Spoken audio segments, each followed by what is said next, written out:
Action കമ്മിറ്റിയിലെ ചിലർ ഏറ്റവും പാവപ്പെട്ട കുടുംബമാണ്. അവർക്ക് അടിയന്തിരമായിട്ട് നഷ്ടപരിഹാരം നൽകേണ്ടതുണ്ട്. അതേപോലെ തന്നെ മോബ് ലിഞ്ചിങ് വകുപ്പ് ഇതുവരെ ചാർത്തിയിട്ടില്ല. 103/2 ഇത് സാധാരണ കൊലപാതകം പോലെയാണ്. ഇത് കൃത്യമായിട്ട് മോബ് ലിഞ്ചിങ് വകുപ്പ് തന്നെ ഇതിനകത്ത് ചേർക്കേണ്ടത്. ഇതൊരു മനോഭാവത്തിന്റെ ഭാഗമാണ്. അതുകൊണ്ടാണ് സുപ്രീം കോടതി ഈ ഗൈഡ് ലൈൻ തന്നെ എടുത്തത്. 2018 തെഹ്സീൻ പൂനെവാല ഗൈഡ് ലൈൻസിൽ അതെല്ലാം കൃത്യമായിട്ട് ഹേറ്റ് ക്രൈം. ആൾക്കൂട്ട ആക്രമണ കൊലപാതകങ്ങൾ ഇപ്പോൾ തുടർക്കഥയാവുകയാണ്. പ്രത്യേകിച്ച് കേരളത്തിൽ. ഇപ്പോൾ ഉത്തരേന്ത്യ കേരളത്തിലേക്ക് പറിച്ചു മാറ്റിയോ എന്നാണ് നമ്മൾ പറയാറുണ്ട്. ഇപ്പോൾ ഇതര സംസ്ഥാന തൊഴിലാളികൾ കേരളത്തിലേക്ക് ഇങ്ങനെ പ്രവഹിച്ചു തുടങ്ങിയ പിന്നെ കേരളം കൊച്ചു ബംഗാളായിന്ന്. അതുപോലെ തന്നെ അവരുടെ ആ സ്വഭാവവും കേരളീയർക്ക് പകർന്നു കിട്ടിയെന്നുള്ളതാണ്. പാലക്കാട് ജില്ലയിലെ വാളയാറിൽ പട്ടിണി മാറ്റാൻ വേണ്ടി 5 ദിവസം അലഞ്ഞു തിരിഞ്ഞ് ജോലി അന്വേഷിച്ച് നടന്ന ഛത്തീസ്ഗഡ് സ്വദേശിയായ രാംനാരായണൻ എന്ന ഒരു ഇതര സംസ്ഥാന തൊഴിലാളിനെ ബംഗ്ലാദേശി എന്ന് ആരോപിച്ച് ഒരു കൂട്ടം ആളുകൾ അടിമുടി അടിച്ചടിച്ച് അദ്ദേഹത്തെ 39 പരിക്കുകൾ അദ്ദേഹത്തിൻ്റെ ദേഹത്തിലുണ്ടായിരുന്നു കൊന്നുകളഞ്ഞു. പോസ്റ്റ്മോർട്ടം നടത്തിയ ഡോക്ടർ പറയുന്നത് ഇത്രയും മൃഗീയമായി കൊന്ന ഒരാളുടെ മൃതദേഹം ആദ്യമായിട്ടാണ് പോസ്റ്റ്മോർട്ടം ചെയ്യുന്നത്. ഈ തല്ലിക്കൊന്നതിൽ ഇഞ്ചിഞ്ചായി കൊന്നു എന്ന് നമ്മൾ പറയില്ലേ. മാത്രമല്ല മരിച്ചു കഴിഞ്ഞിട്ട് പിന്നെയും മൃതദേഹത്തെ അടിച്ചടിച്ച് അനാദരവ് കാണിച്ചിരിക്കുകയാണ്. നമ്മൾ മധുവിനെ ഒരിക്കലും മറക്കാനിടയില്ലല്ലോ അല്ലേ. ഇതുപോലെ പട്ടിണി കിടന്ന പട്ടിണി പാവത്തിനെ മോഷണക്കുറ്റം ആരോപിച്ച് തല്ലിക്കൊന്നു. അതേപോലെ തന്നെയാണ് ഈ രാംനാരായണൻ എന്ന ഈ ഇതര സംസ്ഥാന തൊഴിലാളിയെ മോഷണക്കുറ്റം ആരോപിച്ചാണ് ഇപ്പോൾ കൊന്നിരിക്കുന്നത് ഒരു കൂട്ടം ആളുകൾ. കൊന്ന കൂട്ടത്തിൽ 5 പേരെ അറസ്റ്റ് ചെയ്തിട്ടുണ്ട്. ആദ്യ പോലീസുകാർക്ക് വിമുഖതയായിരുന്നു ഇവരെ അറസ്റ്റ് ചെയ്യുന്നതാണ്. 2 ദിവസം കഴിഞ്ഞാണ് ഇവരെ അറസ്റ്റ് ചെയ്യാനുള്ള പുറപ്പാടൊക്കെ തുടങ്ങിയെന്നാണ്. അതിൻ്റെ ഇടയിൽ ഈ കുറ്റം ചെയ്ത കുറേ പേർ രക്ഷപ്പെട്ടു, സംസ്ഥാനം കടന്നിരുന്നു. അവിടെ പോയേക്കാണ് 1-2 പേരെ പിടിച്ചുകൊണ്ട് വന്നത്.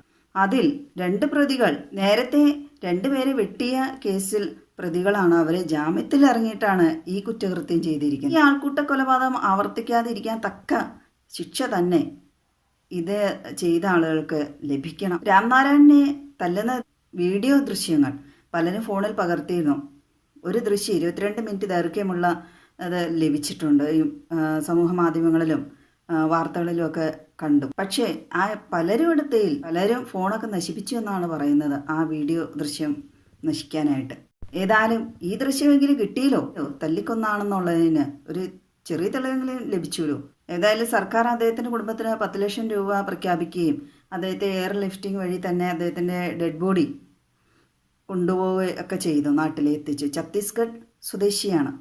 ബംഗ്ലാദേശിയാണോ എന്ന് ചോദിച്ചൊക്കെയാണ് ആ ദൃശ്യങ്ങളിൽ അടിക്കുന്നതെന്ന്. എന്ത് രാജ്യസ്നേഹമുള്ള ആളുകളാണ്. ഇന്ത്യയിൽ ബോംബ് പൊട്ടി, അന്നേരമൊന്നും ഈ രാജ്യസ്നേഹം എവിടെയും കണ്ടില്ലല്ലോ. അന്യമതസ്ഥനാണ് എന്നും കൂടെ ആരോപിച്ച് ആണ് അദ്ദേഹത്തെ ഇതുപോലെ തല്ലിക്കൊന്നത്.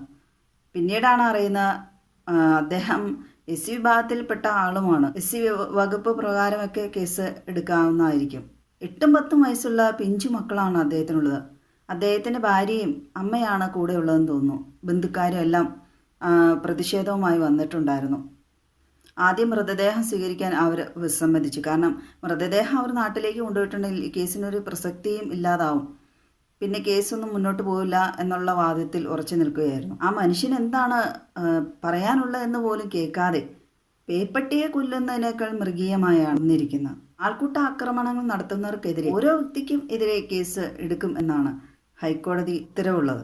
ഇപ്പോൾ അറസ്റ്റ് ചെയ്തിരിക്കുന്ന ഈ 5 പേരുടെ പേര് ഒന്നും എവിടെയും കാണുന്നുമില്ല. നമ്മുടെ വാർത്തകൾ ഇത് ഇപ്പോൾ താമസിച്ചാണ് റിപ്പോർട്ട് ചെയ്തിരിക്കുന്നത്. ഹിന്ദി ചാനലുകളിൽ, ഇംഗ്ലീഷ് ന്യൂസുകളിലൊക്കെ കണ്ടായിരുന്നു ഈ വാർത്ത. ദൈവത്തിൻ്റെ സ്വന്തം നാട് എന്നാണ് മറ്റിടങ്ങളിലും കേരളം അറിയപ്പെടുന്നത്. ഇപ്പോൾ സാത്താൻ്റെ സ്വന്തം നാടായിട്ട് മാറിക്കൊണ്ടിരിക്കുകയാണ്. ഇങ്ങനെ തുടങ്ങിയാൽ നമ്മുടെ ടൂറിസം പോലുള്ള മേഖലകളെ ഇത്തരം സംഭവങ്ങൾ വളരെയധികം ബാധിക്കുകയില്ലേ. കാരണം വംശീയവെറി എന്നത് വല്ലാത്തൊരു വെറി തന്നെയാണ്. അത് എല്ലാവർക്കും ഇങ്ങനെ ഒരുപോലെ മനസ്സ് വന്നു. സ്ത്രീകളും അതിൽ ഉൾപ്പെട്ടു.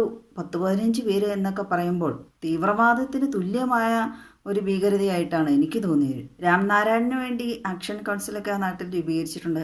നല്ല മനസ്സുള്ള ആളുകളും അവിടെയുണ്ട്. രാംനാരായണൻ്റെ കുടുംബത്തിന് നീതി ലഭിക്കണം. കേരളത്തെ വിശ്വസിച്ച് ജീവിക്കാൻ വേണ്ടി വന്നിട്ട് ജീവൻ നഷ്ടപ്പെടുത്തേണ്ടി വന്ന അവസ്ഥ, അതൊരു വല്ലാത്ത അവസ്ഥ തന്നെയാണ്.